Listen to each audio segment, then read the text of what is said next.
रायजोफोर दिनै स्वयं बर'नि सासे एमएलए मेडियायाव फैनानै मा बुंनो गोनां जादों आरो मा बुंदों नैबे बाथ्राजों फोद नोंथांमोना मिथिजोबगोन आरो दिनै साथामसोनि बार्थडे नोंथांमोनहा खोनादोंना खोनायाखै हाग्रामा महिलारी सारनि दिनै बार्थडे होननानैथ' गोबाङा मिथिखाबाय जानांगौ गोबाङा मिथियाखै बिनि उनावबो फोरमायनांगौ दंबावो नैबे एमएलएनि बाथ्राखौहाय रबिराम बिथांनि बुंनाय सारनि रावफोरखौ खोनासंनानै ला दा बिदिनोसो जौगाखांगोन खिन्थु दिनै जेबो गैया खारना जाबाय मा दिनैनि प्रमद बर'नि सरकारा गाव हारसिङै सालायनो हानाय जखानि बिथांमोनहा एमसिएलए गैयैयाव बिजेपिनि समर्थन लानानै सरकार बानायनो गोनां जादों आरो दिनैनि दिनाव बिजेपिया जेखौ थिनो बेखौल' बिसोर मावनो हायो जेखौ बिजेपिया गावसोर मोजां मोना अर्थात हारसाफ्रा जेखौ मोजां मोना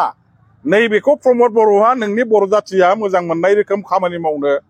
बियो माखासे हाबाफारि लाबाबो दिसपुरा बेखौ मावहोआ दिसपुरनि नोजोरा जाबाय बड'लेण्ड ओनसोलनि बर'फोरनि सिनस्रिखौ बुफायनानै दोननाय पंगु खालामनाय बर'फ्रा गोरा जायोबा आरोबाव आन्दलन खालामना रायजो बिगोन नैबेखौ गियो हारसाफ्रा बै दिसपुरखौ सासन खालामग्राफ्रा बेखायनो बर'फोरखौ नोरजिया खालामनानै दोननांगौ राजनैतिक भाबै दुरबल खालामनानै दोननांगौ गोहो गोरा खालामनाङा थाखा फैसा बिथिङाव बर'फोरखौ लोरबां थारबां खालामनांगौ मिरौ जिरौ खालामनांगौ हारिनि खोथा समाजनि खोथा देशनि खोथा जाहाथे सिन्था खालामनो हाया सानफ्रामबो बोथिसे ओंखामनि थाखायल' सिन्था खालामनांबाय थानाय अबस्थायाव थायोबा नोंनि देशनि हारिनि समाजनि बाथ्रा नों सिन्था खालामनो सानगोन नामा सोरबा नै बेखौ जोंखौ बेबायदि अबस्थायाव दोननायासो बे जाबाय दिसपुरखौ सालायग्रा बै पार्टिफोरनि दा बेबायदि मानसिफोरजों दिनै प्रमद बर'आ सालायजानायनि थाखायनो बिथांमोनहा बे सरकारा जेबो मावनो हाया दा बेखायनो बयबो बुङोबा हाग्रामानि दिनाव बिराद मोजांमोन बिराद जौगाखांदोंमोन प्रमद बर'नि सरकारा जेबो जौगाखांहोनो हायाखिसै डेभेलप जायाखिसै गोग्लैसोनानै थाबाय आरो बेबायदिजों जेबो जाला प्रमद बर'नि सरकारखौ जोंनो नांला हाग्रामाखौनो लाबोफिनदोसै होननानै मानोथो दा रायलायो मानसिफ्रालाय आसल रायलायनाय खारनाथ' बेनो जेबो सुजुगान मोनलाब्ला प्रमद बर'नि सरकाराव फैनायनि सिगां सरकाराव फैनायनि थाखाय मा होनामोन बे प्रमद बर'मोनहा बुंदोंमोन न'खर साख्रि होगोन होनना बुंदोंमोन नङा होमबा मोनबायना रायजोफोर दा न'खर साख्रि मोनबायना न'खर साख्रि दिनै रावनोबो होनो हायाखै दा रायजोफ्रा बेखौनो बुंदों नोंनि गोदो इलेक्सननि सिगां रायजोफोरनि सिगाङाव जे बुंदोंमोन न'खर साख्रि होगोन होनलाय दिनै मानो होनो हादिया रायजोफ्रा जबाब बिदों सेंग्रा सिख्लाफ्रा जबाब बिदों जायफोर सेंग्रा सिख्ला लेखा गोरोंफ्रा इलेक्सनाव खारफादोंमोन साख्रि मोनबाय बायहैगोन खोमा देनांहाय सरकार बानायबा होननानै दा बे सेंग्रा सिख्लाफ्रानो दिनै इउपिपिएलखौ गारनानै अर्थात प्रमद बर'खौ गारनानै थगायसुलासो थगायबाय बिसोरजों थानानै खामानि मावजाला होननानै दा जोंजों गिदिंबोफिनगासिनो दं बिपिएफआव फैफिनगासिनो दं खारना बेफोर रावनोबो होआखै मोनसे समाव बुंबाय जोंनि आइजोफ्रा जाहैबाय बिराद सरल सहज सिदा सादा जेखौ बुङो बेखौ बिसास खालामो नंगौ सानो होननानै बुंबाय जोंनो भटखौ हो सरकाराव लाबो जों सरकाराव फैबा नोंसोरनो एकाउन्टआव सेल्फ हेल्प ग्रुपनो 75,000 करिया जों थाखा होगोन बिदि होनदोंमोन मोनदों नामा सोरबा बबेबा ग्रुपआ 75,000 करिया बबेबा सेल्फ हेल्प ग्रुपआ मोनफेरनाय रेकर्ड दं नामा गैया मोनदोंबा 10,000 मोनदों जानो हागौ मोनदोंबा 25,000 मालाबा मोनदों जानो हागौ खिन्थु 75,000 मोननायनि रेकर्ड गैया आरो बेबायदि 10,000 25,000 थाखाखौ सेल्फ हेल्प ग्रुपनो मोनफ्रामनोबो जोंनि सरकार थानाय समावहाय नांगोलनि सरकार थानाय समाव आङो आंनि समस्थियाव थानाय जेसेबां सेल्फ हेल्प ग्रुपफोर दङ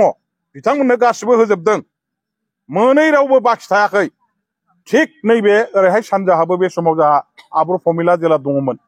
आब' प्रमिलायाबो मोनफ्रोमबो सेल्फ हेल्प ग्रुपनोनो बिदि 10,000 25,000खौ आसाम गभर्नमेन्टनि कनकलता महिला सबलीकरण आसनिनि नामाव जों होफैनो हादों दिनैबो बियो सोलिगासिनो दं आसाम गभर्नमेन्टनाव बिटिसिआ होनाय नङा बियो खिन्थु आसाम गभर्नमेन्टनि स्किमसो भारत गभर्नमेन्टनि स्किमसो इउपिपिएल सरकारा होनाय नङा बियो दा बेफोर गासैबो जोंनि बिब' बिनानावफ्रा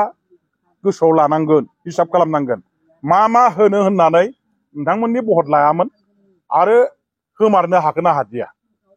दिनैनि दिनाव जों नुबाय जेखौ होनो होनदोंमोन मोनसेबो होनो हायाखै महिलाफोरनोबो होनो हायाखै साख्रि होनो होनदोंमोन बेखौबो होनो हायाखै लामा जाम्फै दालांथ' गैखाया जेबो मावखायाखै स्कुल कलेजनि बिल्डिं न' मोजां मोजां बेबायदि हस्पिटाल माबा डाक्टारखाना हस्पिटाल बहाबा स्कुल कलेज लुनाय बिदिबोथ' गैखाया माखौथ' मावखो बिदिबालाय सरकार जानानै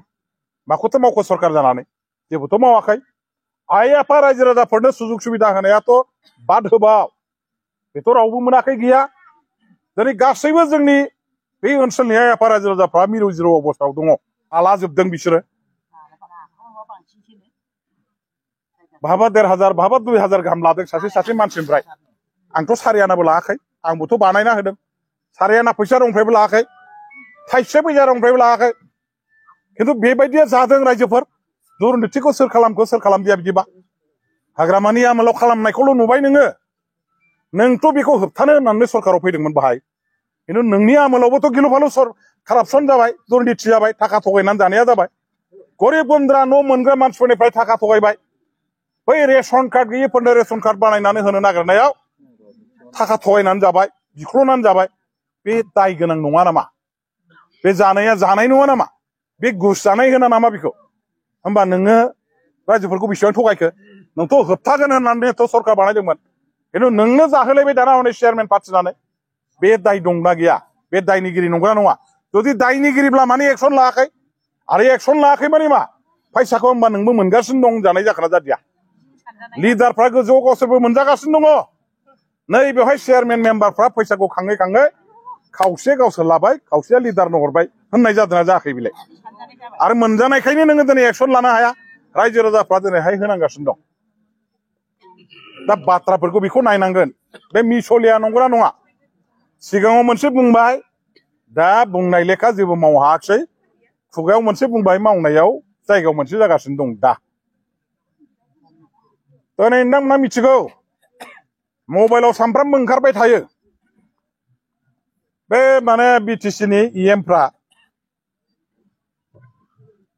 बे दामफारफोरनिफ्राय फैसा खांलाबाय थानाय बे बाला रोगाग्रा बै अन्थाइ रोगाग्रा बे माबा माबि रोगाग्रा ट्राक ट्रेक्टरफोरनिफ्राय गिलु फालु फैसा खाङो ट्रेक्टरफोरखौ गामिनि जोंहा बे आइ आफा रायजो राजाफ्रा जेफोर दङ लांनोनो हाला बाहेरायावहाय दों होसोखायो बिसोरनि फरेस्ट डिपार्टमेन्टनि मानसि आरो बै पुलिसफोरखौ लागायना होदों ट्रेक्टरफोरखौ हमो फैसा लानानै पुलिसफोरजों बिटिसिनि लिडारफोरजों रानलायनानै जागासिनो दं दाथ' गामि गिलु फालु ट्रेक्टर दंजोबो गंसे गामियावनो 10 गान गाहाम ट्रेक्टर दङ दा नोङो लामायाव ट्रेक्टरफ्रा सोरबा बाला बोनाय हा बोनाय माबा बायदिसिना दंफां लाइफां बोनायनि नामाव भारा गानो थाङोबा हमजागोन 500 थाखा देव ओमफ्राय सालायलां दा 500 हाजार खाङै गिलु फालु फैसा जागासिनो दं दा मानो जानबोनांगौ बियो दा थ' नोंथांमोना नुबाय एनालाइज खालामनानै नायबानो जाबाय जिखुनु जा दिनै मानगोनां हाग्रामा महिलारि सारनि बार्थडे आरो बर' एमपि जयन्त बिथांनिबो बार्थडे होननानै जों खोनादों आरो लोगोसे जों बोसोरफ्रोमबो खोनायोमोन हाग्रामा महिलारि सारनि बार्थडे जेब्ला जायो प्रमद बर' सारनियाबो जायो थांनाय सानाव प्रमद बर'निखौबो एसे गोबाव खोनादोंमोन जाफ्रामनाय आरो जाबावगोनसो नामाथाय आं बेखौ सन्देह जादों उइस खालामनाय नुथाराखै माथो बोसोरफ्रोमबो नुयोमोन देग्लाय नुवाखै आं खिथानो हागोन एसे